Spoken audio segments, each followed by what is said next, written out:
Bonjour à toi, horrible spectateur derrière ta caméra tamisée dans la lumière, et bienvenue dans une adaptation que je pense pas mal de gens attendaient, puisque dans la filmographie de son réalisateur, elle était manquante. Et on va pas se mentir, si vous connaissez Guillermo del Toro, vous vous doutez de son amour pour les créatures. Je vois pas où on peut remonter, mais que ce soit Mimic ou que ce soit un certain Hellboy, qui est peut-être l'un des seuls super-héros qui a été porté au cinéma, qui est moche comme un cul. Euh, Guillermo del Toro a toujours aimé les créatures, donc c'était étonnant qu'il n'ait pas encore adapté à l'écran Frankenstein. L'histoire. Un groupe de marins qui sont perdus dans le pôle Nord entendent une explosion au loin alors qu'ils sont bloqués dans la glace. En allant vers cette explosion, ils découvrent un homme qu'ils décident de ramener sur leur bateau, qui semble être poursuivi par une créature, ou en tout cas ce qu'ils estiment être un gros ours un peu costaud. En soignant cet homme, celui-ci dit s'appeler Victor Frankenstein, et c'est là que va commencer son histoire. Je ne vois pas comment mieux le résumer, et sachez, si vous n'avez jamais lu le livre, que Guillermo del Toro a parfaitement adapté cette partie-là, ce qui moi m'a un peu scotché lorsque j'ai mis ma tête dans le bouquin de Mary Shelley. Pour en parler avec moi, Eh oui, ça fait plaisir de te revoir. eh oui, mais c'est clair. Ça faisait, oh putain, 4 mois, Ouais. 5 mois quasiment, oh Ouais. la vache. Ouah. Puis Jurassic World. Ah oui. Bonjour, le grand écart, hein, quand même. Là, pour le coup, on est vraiment... Ouais, c'est très très éloigné dans le genre. C'est clair. Comment vas-tu? Mais ça va très bien et toi? Bah écoute, ça fait je ne sais combien d'années qu'on attendait cette... que juste Guillermo del Toro se dise, bah il va peut-être falloir que je le fasse. Mais encore une fois, nous vivons une époque où malheureusement les grands studios hollywoodiens, ils ont très peur de donner plein de fric à un mec qui est quand même capable de faire des trucs comme Pacific Rim. Et alors là, dans ce cas-là, je ne comprends Meilleur toujours film de pas tous les comment temps. tu peux avoir un doute. Oh, tu trouves qu'il veut faire Frankenstein? Oh, je sais pas trop. T'as fait quoi comme film? Le labyrinthe de Pan? Je connais pas, hein, ça doit être sympa. Hein. Non, mais c'est vrai que honnêtement, dans la tête de Guillermo del Toro, si vous suivez un petit peu son travail, ça a toujours été une évidence qu'il devait porter à l'écran le roman de Mary Shelley.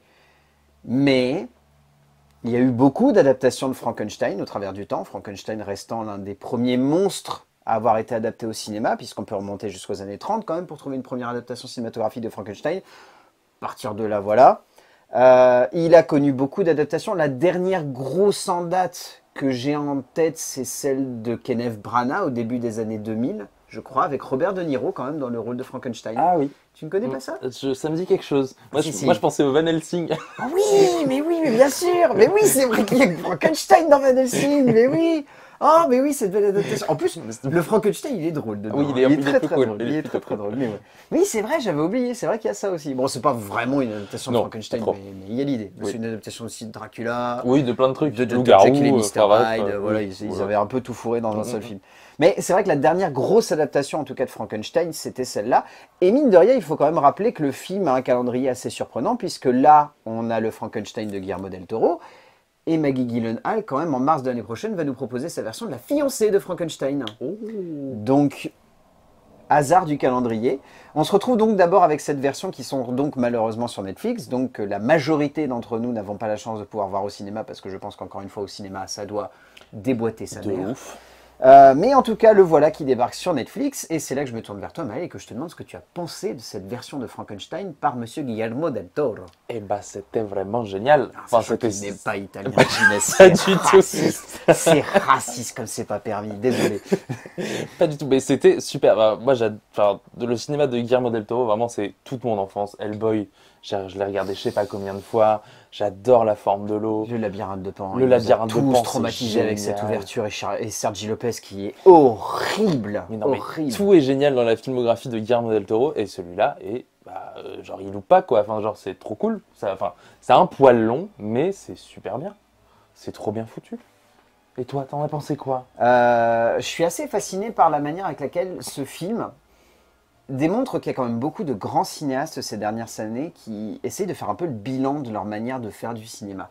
Guillermo del Toro étant dans une espèce de longue liste de metteurs en scène dans lesquels on pourrait inscrire Steven Spielberg ou d'autres, qui depuis quelques années en fait ont envie au travers de leurs nouvelles œuvres de montrer que le 7e art a un impact sur eux et qu'ils essayent en fait de digérer tout ça pour livrer des œuvres qui deviennent un petit peu des synthèses de tout leur travail. Guillermo del Toro étant pas le cinéaste plus vieux de sa génération, clairement pas, mais démontrant avec ce long métrage qu'il a envie aussi de dire que adapter Frankenstein aujourd'hui en 2025, ça va devenir une étape de sa filmographie. Il va passer à un stade supérieur, ou en tout cas, si ce n'est un stade supérieur, il va montrer que tout ce qu'il a digéré au fur et à mesure des œuvres cinématographiques qu'il nous a livrées au fil des années, Crimson Peak, Mimic, Le Labyrinthe de Pan, Hellboy, dernièrement La Forme de l'eau, c'est tout un travail qui amène aujourd'hui à cette adaptation de Frankenstein qui, pour le coup, a vraiment des relents de tout ce cinéma-là, en fait. Il s'entoure un petit peu des mêmes artisans, et quand c'est pas les mêmes artisans, il choisit de sélectionner des personnes qui vont lui permettre d'accompagner son travail de la façon la plus logique et cohérente. Et le film, du coup, qui en découle, est beau, est extrêmement touchant, et un peu long. Tu as raison de le préciser, c'est vrai que mine de rien, même si j'ai pas vu le temps passer, 2h30, c'est assez conséquent, et très bien adapté. C'est un truc que je vois peu de gens citer parce que mine de rien, le roman de Mary Shelley, il a quand même un petit moment, on va pas se mentir. Et je pense que c'est pas un roman qui touche beaucoup de gens parce que le livre a vraiment une forme très atypique. Mais que Guillermo del Toro a choisi d'adapter, peut-être pas à la lettre, mais en gardant une bonne base. Et en tout cas, en gardant le point de vue de Victor, parce que dans le roman, il y a aussi le point de vue de la créature, même s'il est plus secondaire. Mais il y a aussi le point de vue de Victor. Et je trouve que là, il a réussi à s'accrocher à ça, mais surtout à en faire une œuvre qui n'est jamais antagonique. C'est-à-dire juste, il y a un bon, il y a un méchant. C'est pas du tout le cas, et c'est ce qui rend l'œuvre belle, dense, intense et prenante, en fait. Puis après, on en parlera, mais il y a tout le style de Guillermo del Toro par-dessus. Oui, bah là, pour le coup, c'est vrai que, en fait, moi, ce que je trouve qui est assez fou dans sa filmographie, c'est qu'en fait, le thème du monstre revient tout le temps. Mais vraiment, c'est vraiment le thème central dans tous les films qu'il aborde, etc. Et je trouve que Frankenstein est vraiment l'aboutissement d'une réflexion de vraiment avoir passé des années à avoir fait des films de monstres, pardon, et de se dire, bah tiens, les monstres ils sont peut-être un peu gentils, alors que les humains le sont pas du tout, etc., etc.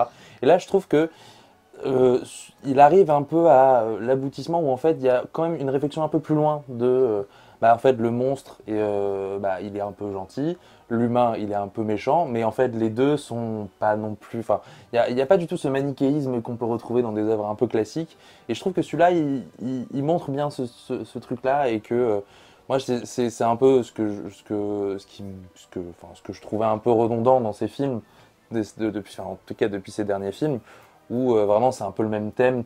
Quand tu connais très bien la filmographie de Guillermo del Toro, tu vois la fin arriver, tu sais comment il va aborder le sujet. Mais là, je trouve qu'il le fait quand même avec une certaine facilité déjà, une certaine maîtrise qui est vraiment assez incroyable. Et en plus, bah, en fait, ce thème-là, c'est vraiment adapté pile à Frankenstein.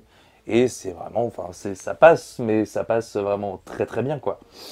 Oh oui. Oh oui, je ne te le fais pas dire. Je te propose qu'on saute tout de suite dans l'écriture parce qu'on va avoir, à mon avis, énormément de choses à brasser. Donc, à la base, il y a l'œuvre de Mary Shelley, qui se nomme donc Frankenstein ou le Prométhée des temps modernes, qui a donc été adapté seul par Guillermo del Toro. Ça fait, mine de rien, un petit moment quand même que Guillermo del Toro n'a pas écrit un scénar seul. C'est vrai que la plupart du temps, il s'entend toujours d'au moins un ou deux co-scénaristes, histoire de travailler ses films. Là, on sent qu'il a voulu vraiment s'emparer à bras-le-corps du sujet et livrer sa version du Frankenstein de Mary Shelley. J'ai bien fait de le rouvrir quand même juste avant cette vidéo parce que j'avais oublié qu'il y avait cette partie, mais le film donc s'ouvre sur ce que j'ai évoqué avec ce travail de narration en temps à rebours, c'est-à-dire qu'on part d'un fait qui est juste un bateau coincé dans la glace et Frankenstein qui est poursuivi par sa créature. Et ensuite, l'histoire va nous être racontée par les deux points de vue. Et j'avais oublié en fait que ça existait réellement cette partie-là dans le livre et qu'en fait on démarre réellement avec un marin qui est sur un bateau et qui doit aller au pôle Nord et qui en fait se retrouve bloqué dans la glace et a d'un seul coup Victor Frankenstein qui pop de nulle part et Victor va lui raconter son histoire. Et c'est hyper intelligent la manière avec laquelle c'est narré parce que ce genre ou ce style en tout cas de dramaturgie, sur le papier c'est hyper classique. C'est-à-dire qu'en termes de cinéma, on a déjà vu ça 1000 fois, genre t'es bloqué dans un endroit et puis là, oh bah tiens, qui t'es toi? Oh bah viens, rentre, tu vas nous raconter ton histoire, hein, t'es qui? Alors, tu viens d'où?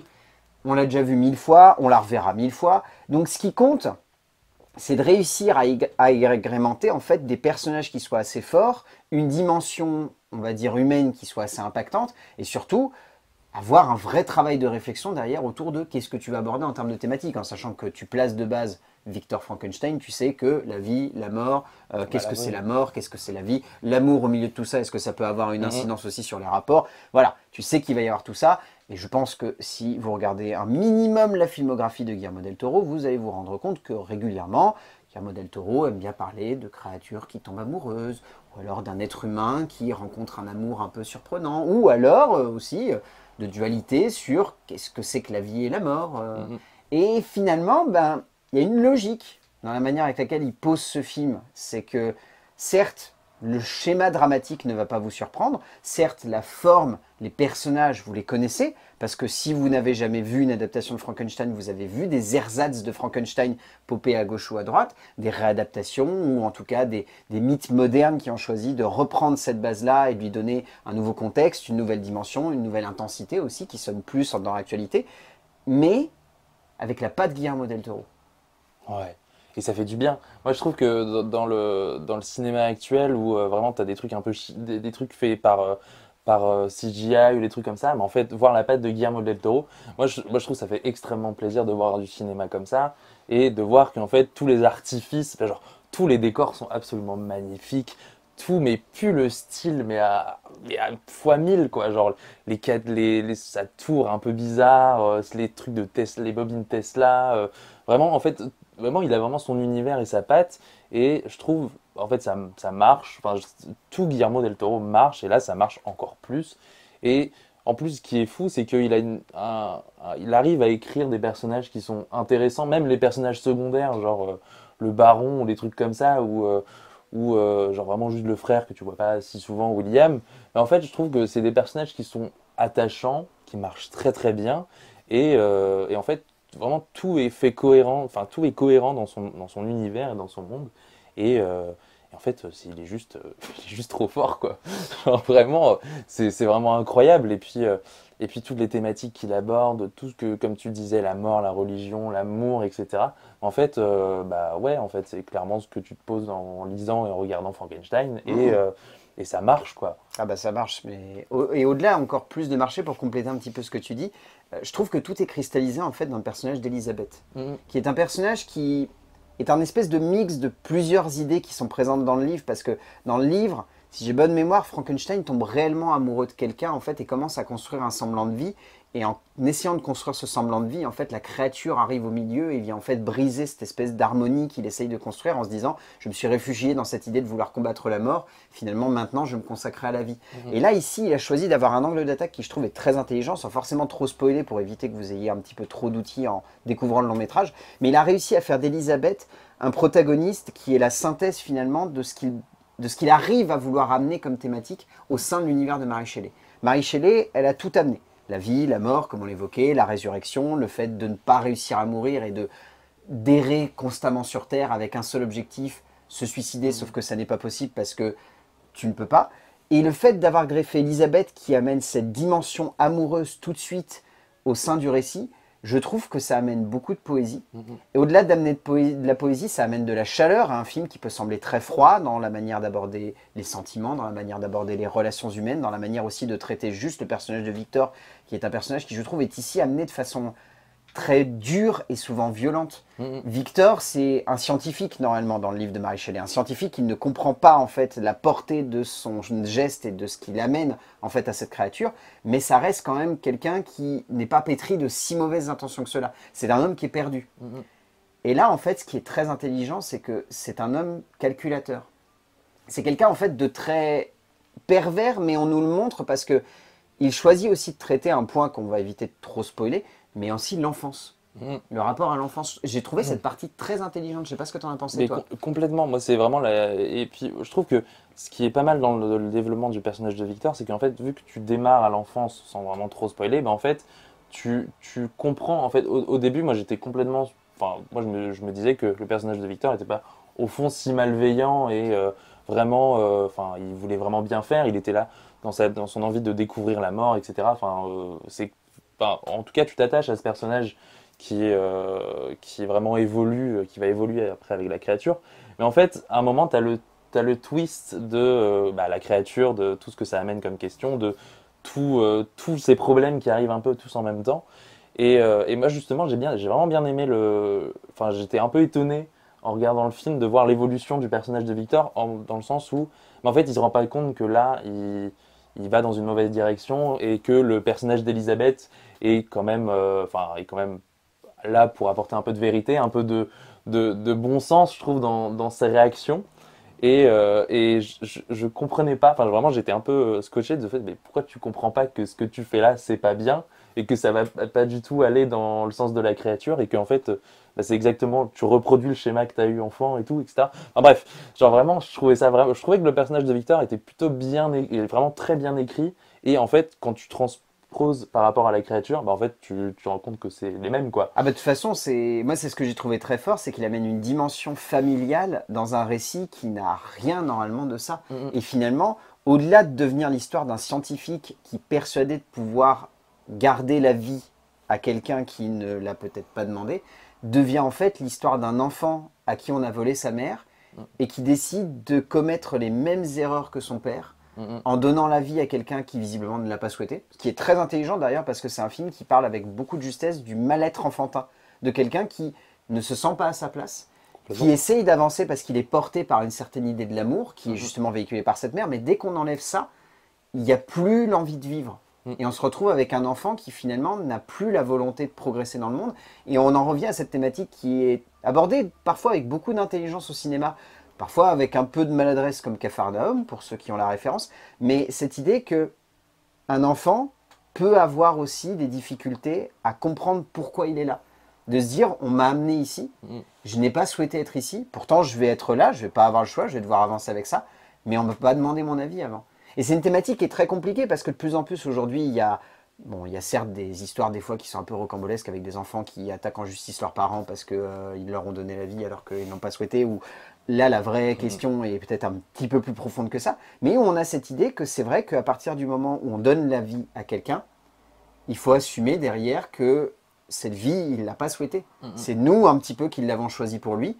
Et ce film aborde ça de manière très profonde. Ce qui, sur le papier, reste quand même une thématique très difficile à mettre en place. Et surtout à relier avec juste l'histoire d'un scientifique qui veut prendre 3-4 cadavres et qui se dit, vas-y, si on les emboîte et qu'on fout un petit coup d'électricité dedans, paf, allez, ça fait des chocs à pic. Mais complètement. Et puis, enfin, je trouve que ça trouve sa quintessence sur la partie de Frankenstein, sans trop spoiler, où en fait, bah, il débarque dans un environnement qu'il n'a jamais connu. Et bah, il se dit, ah, en fait, c'est ça C'est ça la vie. c'est ça la vie, c'est comme ça la qu'on- famille. Ouais, et puis, enfin, ça marche trop, enfin, c'est trop cool, quoi. Mm. Et ouais, enfin, et puis en tout cas, je trouve que vraiment ce rapport à la famille, enfin, ça apporte un côté d'une très grosse douceur au récit qui pourtant en vrai une bonne partie du film c'est Pink My Cadavre et en fait genre tu le vois découper faire des trucs assembler des trucs t'es là bon bah d'accord mais en fait c'est vraiment un côté très doux alors que c'est un film de monstre quoi Tout à fait. c'est assez incroyable et c'est vraiment la magie de Del Toro quoi. En termes de mise en scène, bonjour, entrez chers enfants, venez vous asseoir et prenez la leçon de cinéma par tonton Guillermo. Parce que, encore une fois, Guillermo del Toro, au-delà d'être un cinéaste qui a marqué, je pense, beaucoup de spectateurs, comme tu l'as si bien évoqué au début, dans le sens où on fait partie de ces spectateurs qui ont un peu grandi avec ses œuvres, ou en tout cas qui ont découvert une autre manière de faire du cinéma de monstre. Parce que je pense que profondément, on est beaucoup de spectateurs à peut-être avoir grandi avec certains auteurs qui allaient de manière classique dans le genre du film de monstre, ou en tout cas qui ne surprenaient pas. Et d'un seul coup, quand tu commences un petit peu à découvrir le 7e art, tu te prends généralement dans la claque le Loup-garou de Londres de John Landis où tu fais « Ah tiens, c'est aussi comme ça qu'on peut faire des films de Pas mal monstres quand même. ». Et dans la foulée, généralement, on te dit « Ah tiens, tu as vu le labyrinthe de Pan ?» Et toi, tu fais « Non, j'ai jamais vu le labyrinthe de Pan. » Bah regarde le labyrinthe de Pan. Tu regardes le labyrinthe de Pan, bon déjà, tu te prends la séquence d'ouverture et tu fais « Je suis pas bien, Ok, ça c'est va bon. pas, qui c'est ces gens qui font du mal à d'autres gens, je comprends pas. » Et ensuite, tu te dis « Ah, c'est comme ça aussi qu'on peut faire des films de monstres avec des... » Ça va être sûr, ouais. Et ensuite, tu découvres la suite du cinéma de Guillermo del Toro et tu fais « Oh punaise, ah oui d'accord, c'est comme ça aussi qu'on peut faire. » Et Frankenstein vient comme une espèce de d'écoulement logique de tout ça. C'est-à-dire que tu te prends Frankenstein dans la gueule en mode waouh, pourquoi il n'y a pas autant de monde qui se décarcasse pour faire du cinéma comme ça? Mais c'est clair. Tout est beau en fait. Enfin, toute la mise en scène est absolument magnifique. T'as des plans qui sont somptueux, les décors sont incroyables, les costumes sont fous. Enfin, L'ambiance. l'ambiance est C'est gothique as fuck, mais genre vraiment, mais il a pris Crimson Peak et il s'est dit c'est bien Crimson Peak, tu prends la même et tu mets Frankenstein au milieu, vas-y mon pote. Mais il assume en fait. Mais oui. Il assume encore une fois cette idée qu'il faut pousser les potards le plus loin possible, abuser des grands angles, faire en sorte que tous les décors ils puent les lumières factices dans tous les sens, mais que ça ne se voit pas, et que du coup, on se dise waouh, c'est juste hyper impressionnant. Tu clair. pousses les costumes, comme tu as dit, à fond, c'est-à-dire que vraiment, on a des costumes qui sont à la fois crédibles et en même temps qui ont une petite touche en plus. Je ne saurais pas dire à chaque fois, par exemple, la dégaine de Frankenstein au début.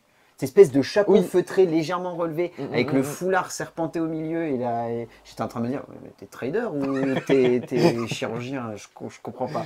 Mais du coup, ça donne un petit cachet, ça donne une esthétique, ça donne un petit style. Et puis, encore une fois, il y a tout le travail autour du body horror, cette idée d'en faire quelque chose qui, comme tu l'évoquais si bien avant, soit pas uniquement gore, crade et dur. Alors que cela, en tout cas, quand tu prends juste les plans comme ça.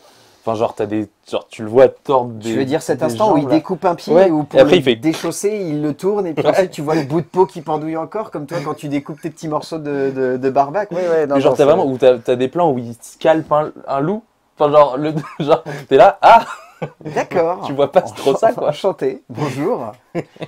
Mais du coup, encore une fois, ça donne ce petit cachet si particulier. Et moi, ce que je trouve intéressant, c'est que c'est assez amusant de voir quand même que le film est découpé. Bon, c'est vrai qu'on n'en a pas trop parlé au niveau de l'écriture, on a un petit peu évoqué les segments, mais en gros, le film a un prélude, une première partie et une deuxième partie.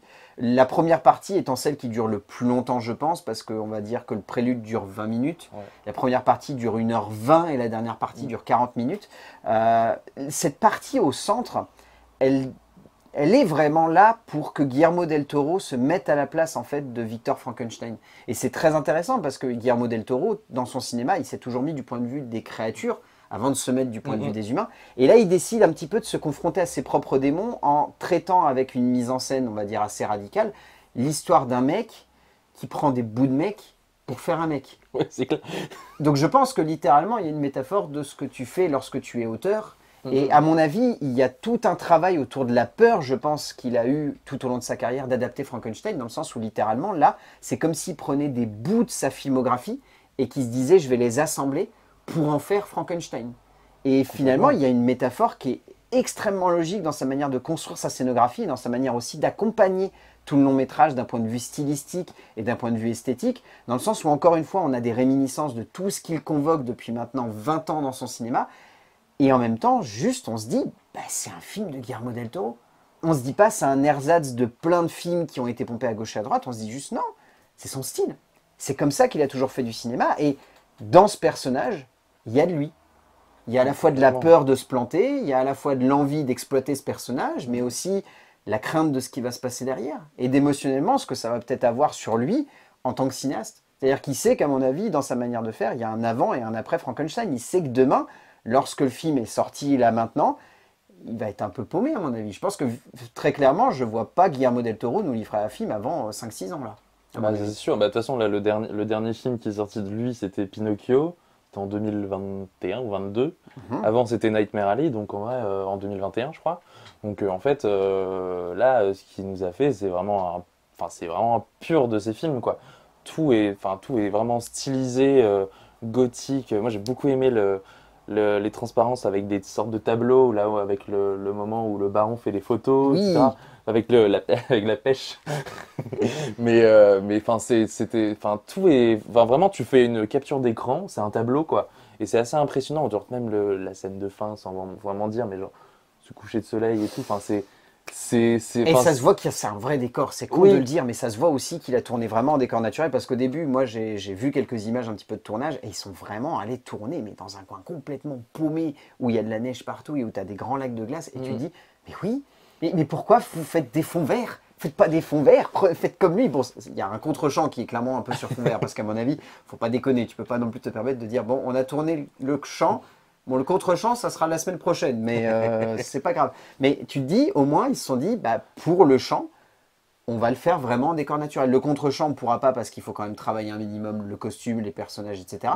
Mais le champ, on va aller vraiment dans un décor et on va se permettre le luxe de se dire, vas-y, faut que ça ait de la gueule. Et pareil pour tous les décors, quoi. Enfin, c'est ça, il y a peut-être certains où tu te dis. Enfin, moi, je me suis beaucoup posé de questions sur le bâtiment de Victor Frankenstein. Où Cette tour. cette tour un peu gigantesque où en fait, tu n'arrives pas vraiment à voir la taille des bâtiments, la taille des escaliers, la taille des Honnêtement, je ne saurais caves. pas te dire toutes les pièces de cette Mais- tour. J'ai l'impression qu'on dirait que c'est un manoir, alors qu'en fait, quand tu rentres dedans, Il y a on trois dirait pièces. qu'il y a 3 pièces au rez-de-chaussée et ensuite c'est un grand escalier. Genre l'escalier, la cave et puis le laboratoire, quoi. C'est ça. Mais en fait, c'est assez fou parce que le travail d'échelle, le travail de tous ces travails de mise en scène où tout est réfléchi, où tu as l'impression que tout est gigantesque, où tu as des endroits qui sont mal famés, mais en même temps pas trop. Enfin, tout le truc du marché. Enfin, moi, ce qui m'a frappé, c'était le marché au tout début où tu as des têtes de cochon, machin et tout, et tu as du sang sur le. Et t'as du sang sur le sol. Moi, j'ai trouvé ça génial, ce détail où en fait, en vrai, en soi, t'en as un peu rien à foutre de filmer le sol. Ben là, il l'a fait. Ouais, Il a c'est ça. foutu du sang partout. Et en plus, avec les chaussures dorées du gars. Enfin bref, mais ça, en fait, tout est trop stylé. Enfin, c'est trop bien. Bah, tu me permets d'enchaîner sur un autre point qu'on n'évoque pas assez souvent dans les films parce que ça ne saute pas forcément aux yeux, mais heureusement que Guillermo est là pour nous le rappeler, les couleurs. Et Le oui. travail sur la logique de l'accompagnement des couleurs en fonction des plans. Il y a énormément de plans qui jouent sur un travail d'enchaînement de textures. Sans vous spoiler, toute la partie sur la créature, les transitions qui sont faites entre le récit et le vrai récit, c'est des travails autour des textures. C'est genre le manteau de la créature qui vient se greffer dans un coin et qui en fait devient un arbre qui permet de faire la transition avec une autre scène. C'est un cauchemar qui arrive à Victor qui en fait est bourré de rouge, qui ensuite lorsqu'il se réveille est raccordé avec une couverture rouge qu'il a sur le bord du corps. Enfin, c'est que des trucs comme ça où tu dis, mais C'est un génie. mais non, mais c'est là que tu te rends compte en fait que c'est un cinéaste de la plastique. Et au-delà de la plastique, même juste du graphisme et de l'esthétique, qui sait que c'est important de faire en sorte qu'un personnage ait un rappel de couleur de la scène d'avant, parce que ça permet émotionnellement de lier un film. C'est comme quand on dit une bonne musique, c'est une musique qu'on n'entend pas dans un film, parce que ça veut dire qu'elle accompagne tellement bien l'ensemble du récit qu'elle ne nous saute pas aux oreilles. Et là, ça permet aussi de raccorder sur Alexandre Desplat, qui encore une fois a une très jolie collaboration avec Guillermo del Toro. C'est pas non plus sa plus belle musique, mais c'est une musique qui accompagne parfaitement le côté gothique en fait. Et ça, mine de rien, encore une fois, je pense que c'est très compliqué, mais il l'avait déjà très bien démontré avec La Forme de l'eau, il avait déjà fait une très belle partition. Mais là, encore une fois, la partition de Desplat, elle apporte encore une fois quelque chose de marquant en fait à tout ce film. Et oui, et en plus, et comme tu l'as très bien dit sur les couleurs, je permets de rebondir là-dessus, où en fait, pareil, c'est en fait les couleurs sont associées à des personnages. Où en fait, tu as ce scientifique, Victor, c'est quasiment du blanc, noir, et des fois ça évolue un peu sur du marron ou un peu de sang. La créature, c'est vraiment du bleu, du rose, et vraiment son grand manteau noir. Et en fait, Elisabeth, c'est du bleu. Genre vraiment, tu vois que tout est réfléchi au millimètre près, et c'est vraiment ultra agréable à regarder, et c'est fou, quoi. Oh oui. Je te propose qu'on saute sur le casting, qui est quand même assez conséquent. Je ne saurais même pas par où commencer très sérieusement. On va commencer peut-être par les rôles un peu plus tertiaires. Donc on a Lars Mikkelsen qui joue donc le capitaine du navire, qui est vraiment très bien. Ouais, Il a une vraie gueule cet acteur-là, il fonctionne extrêmement bien. David Bradley, alors qui comme ça va rien vous dire, mais si je vous dis ce cher Rusard, voilà. Débrouillez-vous avec ça. Rusard est très très bon dans ce film. Non, mais David Bradley, c'est un immense acteur et il n'avait pas besoin de le démontrer une énième fois, mais c'est toujours bien de le rappeler. Charles Dance, qui joue donc le père de Victor, est très très bon, très impressionnant. Je trouve que de toute façon, c'est un immense acteur, mais il fonctionne du feu de Dieu. Ça me permet de raccorder sur Christian Convery, qui joue donc le jeune Victor Frankenstein, qui est vraiment vraiment excellent aussi. On peut citer Félix Kamener, qui joue donc William. On peut citer ce cher Christophe Waltz, qui est vraiment très très bon. Christophe Waltz, de toute façon, étant un grand acteur, il n'a plus besoin forcément de le prouver. Mais c'est bien régulièrement qu'il arrive et qu'il dise oui, je peux jouer tous les personnages, y compris le riche mania qui vient filer beaucoup de fric à Victor pour faire n'importe quoi. On peut citer Mia Goth, qui est quand même une actrice qui impressionne parce que elle a un physique très complexe et elle amène pourtant énormément de douceur, de beauté et de délicatesse à un personnage qui aurait pu vite devenir caricatural et qui aurait pu vite rappeler aussi des rôles qu'elle a déjà précédemment joués, mais c'est pas le cas. J'ai trouvé très élégante et très touchante. Jacob Elordi, alors, très bien. Trop beau gosse. Mais, voilà, alors ça c'est mon souci. Le maquillage de Jacob Elordi. Moi, ça m'a fait penser aux aliens dans Prometheus. Je sais pas si tu vois ceux qui font les xénomorphes. Il y a plein de gens qui arrêtent pas de faire des mèmes là-dessus en plus. Il y a plein de gens qui font des mèmes en mode le plan, tu sais, où il se réveille en sortant. Il y a des gens qui font, j'ai l'impression que ce plan vient de Prometheus. Bon, oui, c'est un peu le souci. En fait, je pense que le design en lui-même est extrêmement stylé et je pense que le créateur notamment de ce design a fait quelque chose de très impressionnant. Le seul souci étant que Jacob Elordi est un acteur avec un physique, pas non plus de grand beau gosse, mais un physique qui est très marquant. Et je pense qu'ils n'ont pas voulu non plus l'effacer derrière le maquillage, ce qui est un petit peu dommage parce que pour le coup, le Frankenstein fait un peu trop lisse. Mais après, c'est pas vraiment à lui qu'on peut en vouloir parce que son interprétation elle est quand même très belle. Oui, elle est trop très délicate. Il joue bien en fait le personnage. Mais on sent, je pense, qu'il a voulu aller chercher un Frankenstein beaucoup plus grec en fait, j'aurais envie de dire. Ouais. C'est très con, mais il a voulu aller chercher un Frankenstein qui fait vraiment penser à des grandes figures de marbre. Et c'est pour ça, je pense, qu'il a voulu ne pas non plus défigurer ce personnage, mais en faire un être finalement idyllique. Le personnage que Frankenstein voudrait, ça serait vraiment une idole. Quelqu'un que les gens verraient et seraient estomaqués de voir quelqu'un comme ça. Et à mon avis, ça joue plutôt bien avec toutes les thématiques qu'il traite derrière, justement, autour de la peur, de l'inconnu, etc. Mais par contre, l'interprétation de Jacob Elordi, elle est vraiment excellente. Mais elle est surpassée par un acteur qui quand même démontre une énième fois que non seulement d'être doué, il est juste... moi j'adore. C'est Oscar Isaac. Oui. Ouais. Le film n'existerait pas sans sa prestation. Je pense non, bah non, clairement mais pas. Mais c'est... Waouh, il est... Ouais. Ah ouais, non, mais moi, il m'a complètement scotché. Non, je le trouve excellent du début à la fin. Et il a une très belle manière d'interpréter le personnage. Et surtout, il a une belle évolution du début à la fin. Vraiment, cette dernière scène, je la trouve, en termes d'interprétation, elle est vraiment folle. Elle est hyper touchante, sincère, émouvante, puissante. Elle te prend à la gorge juste comme il faut. Et ouais, non, c'est beau. C'est beau de voir un acteur aussi joliment interpréter un personnage qui peut vite devenir caricatural. C'est clair. On arrive à la fin de cette vidéo. Qu'est-ce que tu retiens du Frankenstein par Guillermo del Toro? Bah, c'était bien. C'était super. Hâte que Guillermo nous fasse, je sais pas, les montagnes hallucinées. Arrête, j'en ai marre de voir cette vidéo où on voit les tests SFX et où je me dis à chaque fois, putain, le bouquin me fait chier, mais j'ai envie de voir Guillermo del Toro faire cette adaptation. Le début, ça m'a fait penser à ça. Je me suis dit, mais attends, c'est dans la neige, dans une grotte. Oh, oui, tu en doutes donc. Oh, tiens. Non, mais en vrai, c'était un super bon film et bah ouais, enfin c'était trop cool quoi. Continue de faire des films, Guillermo. Je pense pas qu'il va s'arrêter, t'inquiète pas. J'espère pas. Inch'Allah. Non, ouais, alors, la seule frustration, c'est celle que je vais dire à chaque fois que je vois un film Netflix, c'est que c'est dommage qu'en France, on n'ait pas une petite loi qui passe pour dire c'est pas grave si c'est Netflix, faisons comme dans tous les autres pays et sortons le film de façon limitée avec au moins une petite séance dans les salles françaises, ça serait bien, et pas juste des avant-premières avec toutes les équipes, mais une vraie séance qui soit ouverte à tous.